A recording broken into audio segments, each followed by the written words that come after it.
Hola. Oh, sí, hola. ¿Sí? Buen día. Buenos días. Me pregunta Marga antes de salir, antes de orar. ¿Estás tranquilo? Yo sí, estoy tranquilo. Y a medida que se acerca el tiempo, cuando te toca compartir la palabra, empiezo...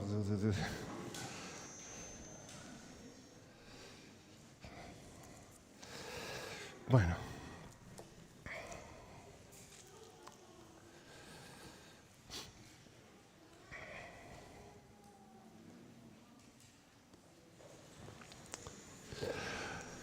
Buen día, buenos días a todos. Es un privilegio, a la vez que poder compartir con vosotros en esta mañana de nuevo. Algunos de vosotros pensaréis que soy un poco cazurro, tenéis razón. Las últimas 3 predicaciones que he predicado han hablado de lo mismo. Entonces entiendo que el Señor tiene algo que decirme a mí. El primero que piensa que soy cazurro posiblemente es Él. Pero sí, vamos a hablar de un tema del que ya he hablado aquí en esta iglesia. Estamos en Efesios, ¿os acordáis de eso, verdad? Estamos en Efesios. Efesios es una carta que tiene 2 partes diferenciadas. Una es más doctrinal y la segunda es más práctica.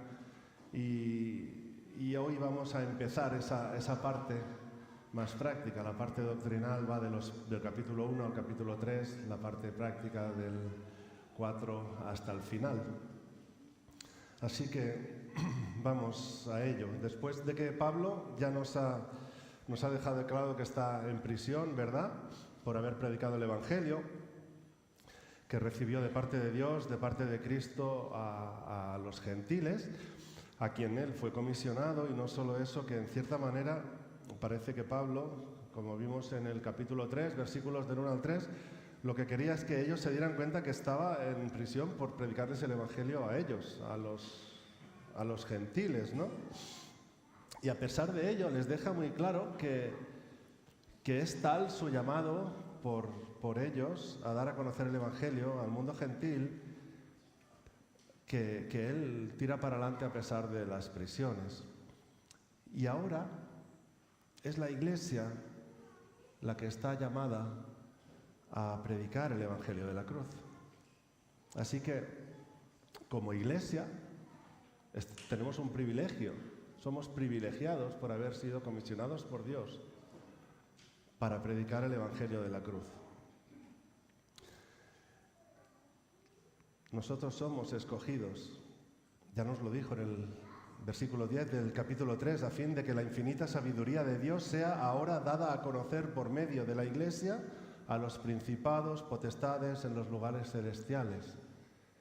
Qué privilegio formar parte de ese grupo. No sé si te das cuenta. A veces pensamos en Pablo como, oh, qué privilegio Pablo ser.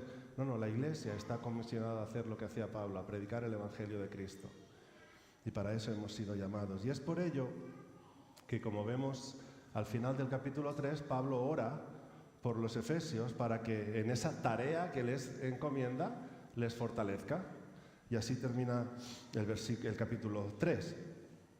Como decía, es una gran responsabilidad y requiere de nuestra parte algo importante. Requiere que pongamos de nuestra parte como iglesia, y de eso es de lo que vamos a hablar en esta mañana. Así que, si me acompañáis, oramos y seguimos. Señor, gracias por tu palabra, gracias por tu mensaje, gracias por tu paciencia para con nosotros, gracias por tu amor, gracias porque eres un Dios de verdad, un Dios vivo que cumple sus promesas, Señor, y que estás ahí. Gracias por redimirnos, por amarnos como nos has amado y por guiarnos como los guías. Queremos pedirte en esta mañana, Señor, que apartes de nosotros cualquier cosa que pueda alejarnos del mensaje que tú tienes para nosotros en el día de hoy. Bendice a esta congregación, bendícenos a cada uno de nosotros, a las familias, a los niños, a los jóvenes, a los ancianos, que podamos ser luz en este mundo tan oscuro que nos rodea, Señor. Gracias, en el nombre de Jesús. Amén. Como decía, vamos a ver en esta mañana, en un primer momento, cómo Pablo le va a pedir a los efesios unión, que estén unidos en Cristo. En segundo lugar, vamos a ver varios aspectos que es vital entender para poder llevar a cabo esa unidad en Cristo, que es como si fuera la confesión de fe, ¿no?, de la Iglesia. Y para terminar, vamos a ver cómo a pesar de esa unidad que se nos está requiriendo, existe una gran diversidad, algo raro, ¿no?, de entender y que solo existe en la Iglesia. Así que si me acompañáis a Efesios 4, capítulos del 1 al 16, dice así, Efesios 4, del 1 al 16, yo pues, preso en el Señor, os ruego que andéis como es digno de la vocación con que fuisteis llamados, con toda humildad y mansedumbre, soportándoos con paciencia los unos a los otros en amor, solícitos en guardar la unidad del Espíritu en el vínculo de la paz, un cuerpo y un espíritu, como fuisteis también llamados en una misma esperanza de vuestra vocación, un Señor, una fe, un bautismo, un Dios y Padre de todos, el cual es sobre todos y por todos y en todos. Pero a cada uno de nosotros fue dada la gracia conforme a la medida del don de Cristo, por lo cual dice, subiendo a lo alto, llevó cautivo a la cautividad y dio dones a los hombres. Y eso de que subió, ¿qué es? Sino que también había descendido primero a las partes más bajas de la tierra. El que descendió es el mismo que también subió por encima de todos los cielos para llenarlo todo en todo.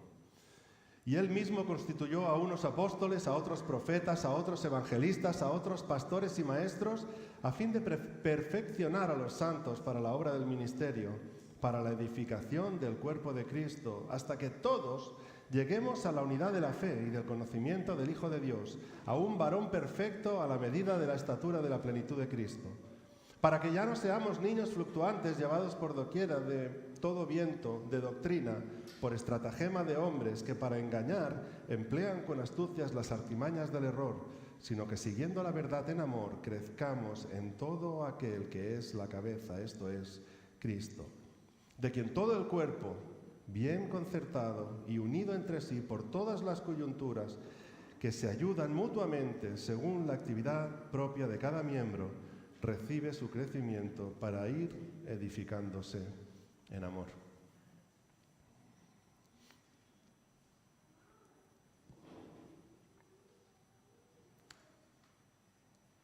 Pablo en este texto hace un llamado a la unidad. Como vemos en los 3 primeros versículos, Pablo le recuerda de nuevo, ya lo hizo antes, que está preso, y es como si quisiera decirles con eso algo a los que están escuchando la carta, posiblemente en relación a la manera en la que los efesios tenían que vivir, están viviendo su vida. Lo que está haciendo Pablo es darles un ejemplo de lo que les va a decir.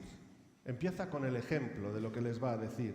Les viene a decir, mirad cómo vivo yo, mirad cómo yo estoy viviendo, que por vosotros, por vuestro encuentro con Jesús, prefiero estar preso a dejar de predicaros el Evangelio.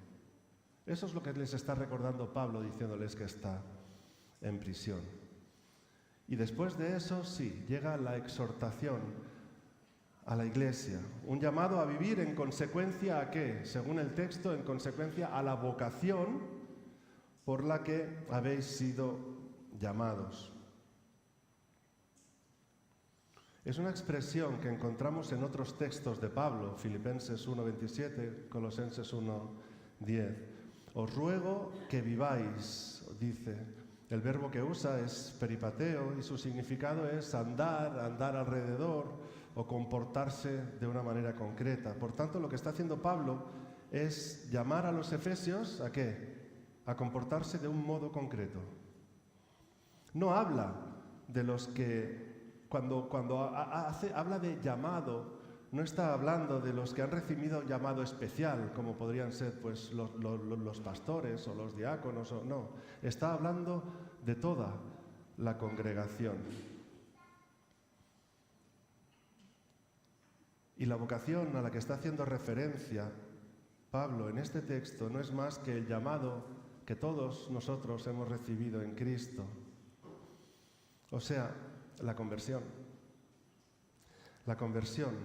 El momento en que... Perdonad, que se me está volviendo loco aquí.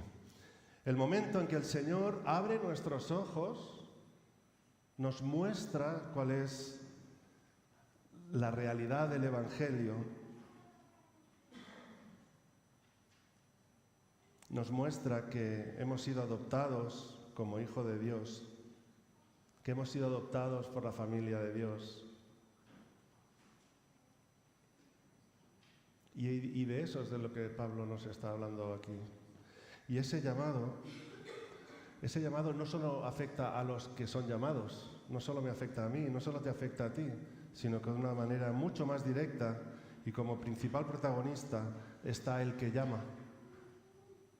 El que llama es el principal protagonista. Tiene que ver en primer lugar con el que ha hecho ese llamado, porque esa persona es la base en la que yo debo dirigir mi mirada para poder llevar a cabo, para poder vivir esa vida de una manera digna de la vocación a la que he sido llamado. Si no conozco a quien me ha llamado y no conozco cómo es el que me ha llamado, si no conozco lo que quiere el que me ha llamado, no puedo vivir de una forma digna del llamado de esa vocación. Hermanos, aquí está en juego no solo el creyente, sino Cristo, que es el que llama. Imaginaros si es serio lo que Pablo está diciendo. Lo que nos está diciendo Pablo es que nuestra conducta debe estar a la altura de la persona que nos ha llamado, que nos ha escogido, que nos ha redimido y que nos ha unido. Dios mismo. Así pues, ¿cómo tendría que ser nuestra vida? Nuestra vida, nuestro andar por los alrededores, ¿cómo tendría que ser nuestro comportamiento? En el versículo 2 nos lo relata, ¿no? Con toda humildad y mansedumbre, soportándoos con paciencia los unos a los otros en amor. Así. Es sencillo. Dice Gálatas 5, 22 y 23, mas el fruto del Espíritu es amor, gozo, paz, paciencia, benignidad, bondad, fidelidad, mansedumbre, dominio propio. Contra tales cosas no hay ley. Por tanto, estamos hablando de dones del Espíritu, dones espirituales. El llamado que nos está haciendo en los primeros versículos de este capítulo 4 es un llamado a vivir una vida santa. Una vida que refleje en mí, en ti, la imagen de Cristo. Ya que esa es la única manera de que nuestras vidas tengan esos frutos de gozo, paz, amor, benignidad, bondad, fidelidad, mansedumbre, dominio propio. En este texto Pablo nos recita 3, humildad. No sé si intentar decirlo en griego, pues me voy a hacer un esguince en la lengua. Tapeinofrosine. En el Nuevo Testamento este término tiene una connotación positiva y representa la estima adecuada de uno mismo en relación con Dios y con los demás. La persona humilde ve a los demás como personas de gran valor, porque son personas a quienes Dios ama y encuentra satisfacción en servir a esa persona. Eso es la humildad. Segunda palabra que usa, mansedumbre, praotes en griego. Las palabras que se basan en esta raíz sugieren una cualidad de calma, de suavidad. En lugar de generar peleas, esa persona amable busca generar un clima de paz y armonía a su alrededor. Paciencia, macrocimia, es la capacidad de dominio propio, la capacidad que permite que una persona siga amando a pesar de ser herido o a pesar de ser provocado. El resultado de estas 3 características, frutos del Espíritu Santo en el creyente, es ese soportándoos los unos a los otros de los que habla el texto. Eso es lo que nos permite seguir trabajando juntos. lo que nos permite seguir trabajando unidos en pos del reino, a pesar de las faltas, a pesar de las diferencias, a pesar de las debilidades mías o de los demás. Esa es la responsabilidad del creyente. Esa es la responsabilidad que tengo yo, que tienes tú y que tiene la Iglesia. Que cada uno de nosotros mantengamos la unidad de la Iglesia. Y para eso Pablo usa la palabra esforzándoos, spudazontes. Implica el darse prisa, el apresurarse. Implica poner empeño en lo que estoy haciendo. Implica tener diligencia en lo que estoy haciendo. Esta palabra, aplicada a este contexto, lo que implica es que todo tu ser, todo lo que tengas a mano, todo lo que te pase por la cabeza, todo, absolutamente todo, debe ser para mantener la paz en la Iglesia.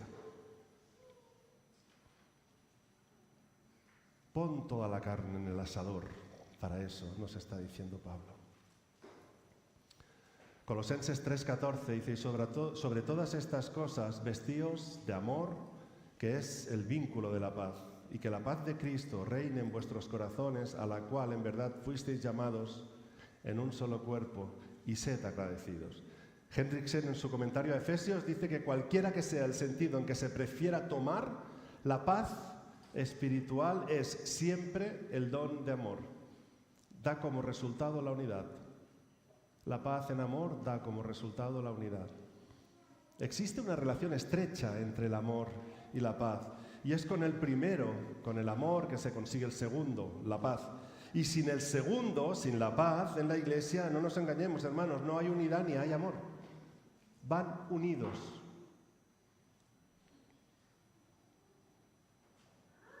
Hasta ahora hemos visto el llamado que está haciendo Pablo en los 3 primeros versículos a la unidad de la Iglesia. Y en segundo lugar vamos a ver cuál es la descripción, o nos va a enseñar el cómo poder entender cómo es la unidad en el Espíritu. Cómo es la declaración de fe, ¿no? Cómo tendría que ser eso. Hay varias cosas en este texto a tener en cuenta. Primero, quiero dar énfasis en el hecho de que está diciendo 7 veces, está usando el pronombre un o uno. ¿Con qué finalidad? Dejar muy claro que no hay la más mínima posibilidad de duplicar, de dividir, de separar. De entrada ya nos deja eso claro. Son unidades básicas de lo que nos va a estar hablando. No podemos separarlas.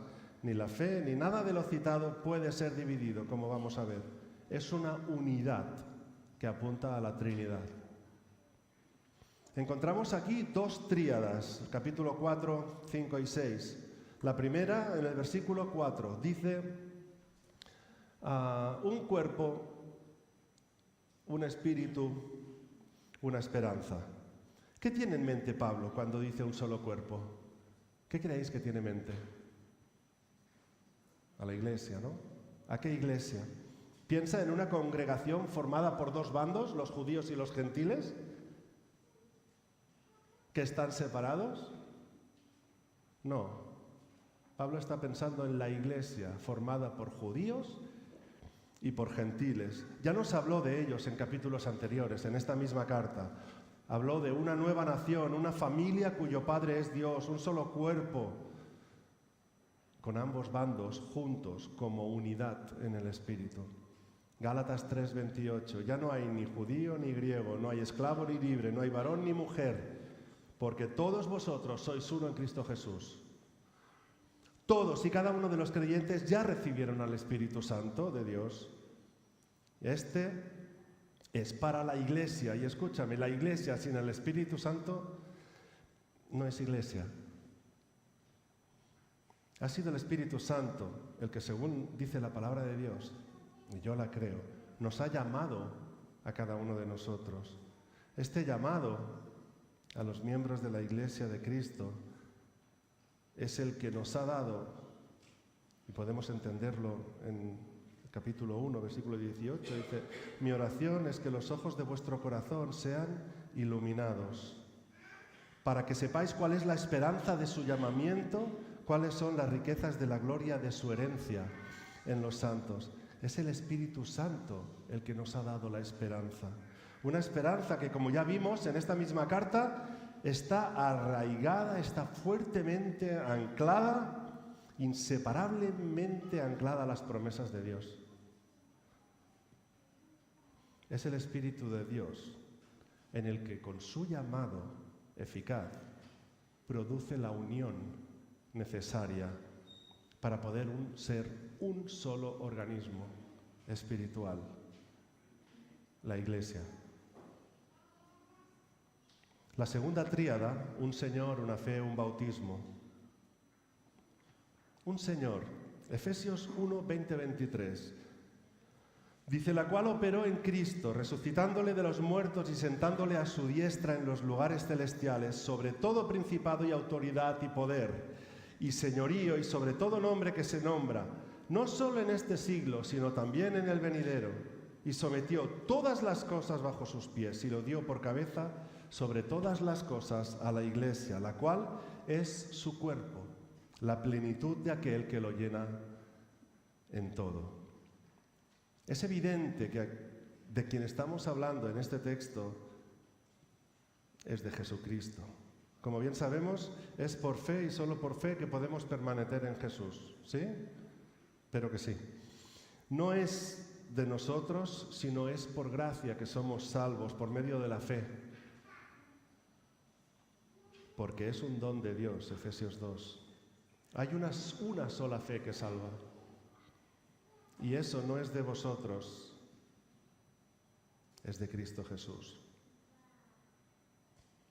Esa fe es la que nos da la esperanza, nos da la seguridad de formar parte de esa familia de Dios.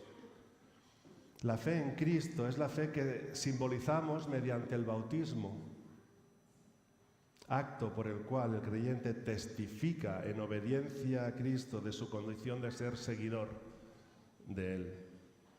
Un cuerpo, un espíritu, una esperanza, un Señor, una fe, un bautismo. Estas dos tríadas, hemos visto, en estas dos tríadas vemos dos figuras clave de la Trinidad, al Espíritu Santo y a Cristo. Y ahora llegamos al clímax, ¿no? Un solo Dios y Padre de todos. Esta verdad se repetía infinidad de veces por los judíos. Es la Shema de Deuteronomio 6:4. Escucha, oh Israel, el Señor, nuestro Dios, el Señor uno es. No obstante, aquí hay una diferencia, y es que cuando los judíos recitaban esta porción de la palabra de Dios, estaban haciendo referencia a que Dios era el Dios de los judíos. Y aquí Pablo está repitiendo esa verdad, diciendo, Dios es Dios de los judíos y de los gentiles. Dios es el Dios de la Iglesia, Padre de todos, haciendo referencia otra vez de que de dos grupos hizo uno y forman parte de una sola familia. Y es Dios quien controla, quien dirige y quien marca las reglas del juego, a su voluntad.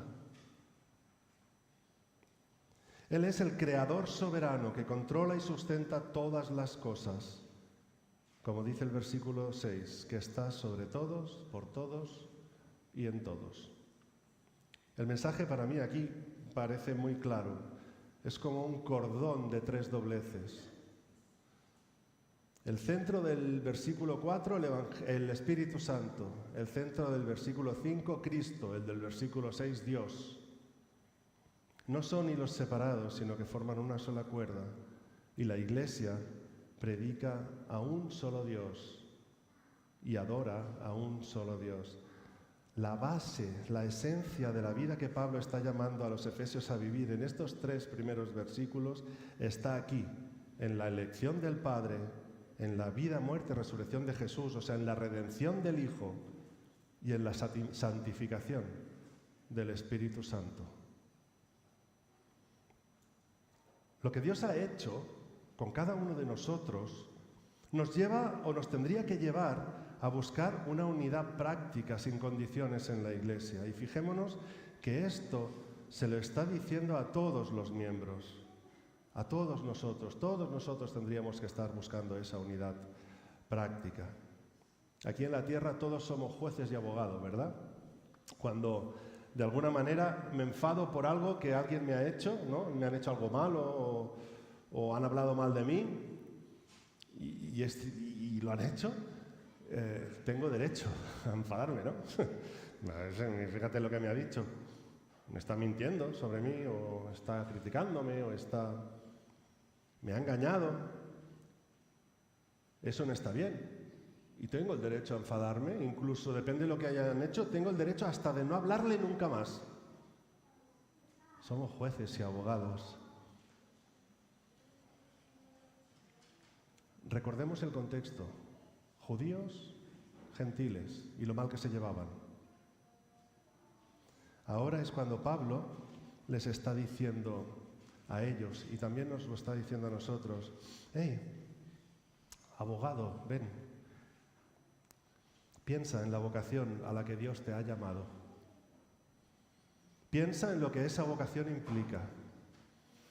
Piensa en cómo estabas antes, sin la gracia de Dios, antes de juzgar. Piensa que sea lo que te hayan hecho, nunca, jamás será más de lo que nosotros merecemos por nuestro pecado. Nunca. Y todo eso, conociendo todo el pecado que hay en cada uno de nosotros, el Señor no nos juzga, sino que en su gracia nos llama, en su gracia envía a su propio Hijo para morir por nuestros pecados, en su gracia nos da su Espíritu Santo para que nos santifique poco a poco. Y a pesar de eso, nosotros seguimos luchando por nuestros derechos humanos. Hermanos, el llamado de Pablo no es a crear la unidad, eso es cosa de Dios. La unidad ya la ha creado Dios. El llamado es a preservarla. Y para ello es importante que entendamos cómo hacerlo, versículos del 1 al 3, y en base a qué debemos hacerlo, del 4 al 6. Pablo nos va a exponer cuál es la grandeza de la Iglesia. Como en esta unidad creada por Dios hay una gran diversidad.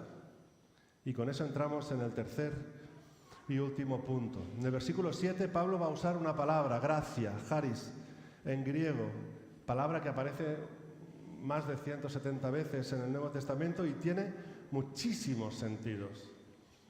Pero voy a hablar solo de, dos para diferenciar. Romanos 3:24 dice, siendo justificados gratuitamente por su gracia, por medio de la redención que es en Cristo Jesús. Esta gracia, ¿a qué está haciendo referencia? A la gracia, al regalo de la salvación, ¿no? Y otro sentido es el que encontramos en el versículo 7, haciendo referencia a qué. Dice, pero a cada uno de nosotros fue dada la gracia conforme a la medida del don de Cristo, por lo cual, En este caso, gracia, charis, aquí significa dones, los dones. Para explicar esto, Pablo está usando el Salmo 68:18. Subiendo a lo alto, llevó cautiva la cautividad y dio dones a los hombres. Este salmo apunta a la victoria de Jehová sobre sus enemigos. La imagen es la siguiente. Cuando se ganaba una batalla, tú ibas a la guerra, ganabas una batalla, ¿qué hacías? Cogías esclavos, ¿no? Cogías tus rehenes, saqueabas todo lo que podías, cogías todo lo de valor y te volvías a casa, ¿sí? Cuando llegaban a la ciudad de origen, primero se ponían los generales, los capitanes, de mayor rango a menor, y al final de todo, ¿quiénes? Los rehenes. Entonces, entraban, todo el mundo, ¡oh, qué bien, qué bien, qué bien! Y de todo lo que habían saqueado se lo repartían los líderes entre toda la gente pues, que ellos querían. Esa es la idea a la que Pablo está apelando aquí. Cristo, el Hijo de Dios, descendió a lo más bajo, O sea, siendo Dios, se hizo hombre. Y no solo eso, sino que luchó una batalla que venció contra el pecado en la cruz.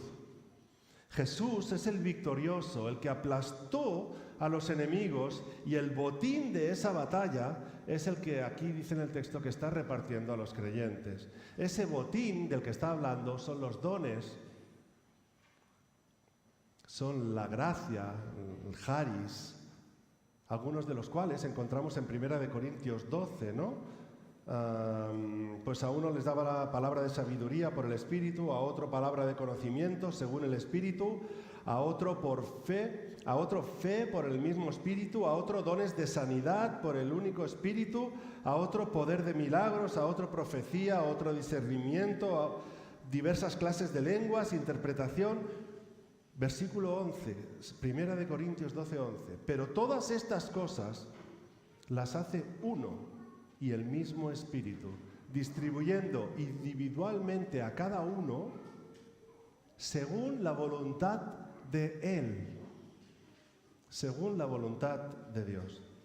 Así que Dios ha repartido dones a cada uno de sus hijos según su propia voluntad.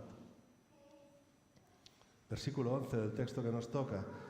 Y Él dio a algunos el ser pastores, a otros profetas, a otros evangelistas, a otros pastores y maestros. Repito las palabras de Matthew Henry que ya leí cuando hicimos el estudio de los pastores, que los apóstoles y profetas, ya dejamos claro, no tienen sucesores. Apóstoles habían 12, no hay más. Profetas fueron llamados en el primer tiempo de la Iglesia y no ha habido más. Evangelistas, ¿quiénes son los evangelistas? Los predicadores del Evangelio, aquellos que van abriendo brecha. Sería como hoy los misioneros que van abriendo brecha, predicando el Evangelio para que gente se convierta y generen esas nuevas iglesias. Y los pastores y maestros, una sola persona, no son pastores o maestros, sino pastores y maestros, son los encargados de edificar, de hacer crecer en fe y en conducta cristiana las congregaciones que ya han sido formadas por los predicadores del Evangelio. ¿Y qué dice de los pastores y maestros en el versículo 12? Dice que, leo al final, a otros pastores y maestros, a fin de capacitar a los santos para la obra del ministerio, para la edificación del cuerpo de Cristo. El verbo capacitar, katarizo, habla de una preparación, de equipar a los miembros de la congregación, de formarlos tanto doctrinal como espiritualmente, de prepararlos ¿para qué? Para que edifiquen la iglesia usando los dones que han recibido por parte del Espíritu Santo. Dice Sugel que Dios ha puesto a los pastores para que capaciten a los miembros de la iglesia para que estos, los miembros, lleven a cabo la obra del ministerio con sus dones. ¿Y cuál es la finalidad de eso? Versículo 13. Hasta que todos lleguemos a la unidad de la fe y del conocimiento pleno del Hijo de Dios, a la condición de un hombre maduro a la medida de la estatura de la plenitud de Cristo, para que no seamos niños sacudidos por las olas y llevados de aquí para allá por todo viento de doctrina, por la astucia de los hombres y por las artimañas engañosas del error. Está claro, ¿no? La finalidad, creo que el propio texto la deja, no hace falta explicar. Unidad de la fe, conocer plenamente a Jesús, ser hombres maduros que no se dejan llevar por corrientes doctrinales erróneas o ideas personales equivocadas, sino que hablando la verdad en amor, crezcamos en todos los aspectos en aquel que es la cabeza, es decir, Cristo. Versículo 15. Y fijaros el versículo 16.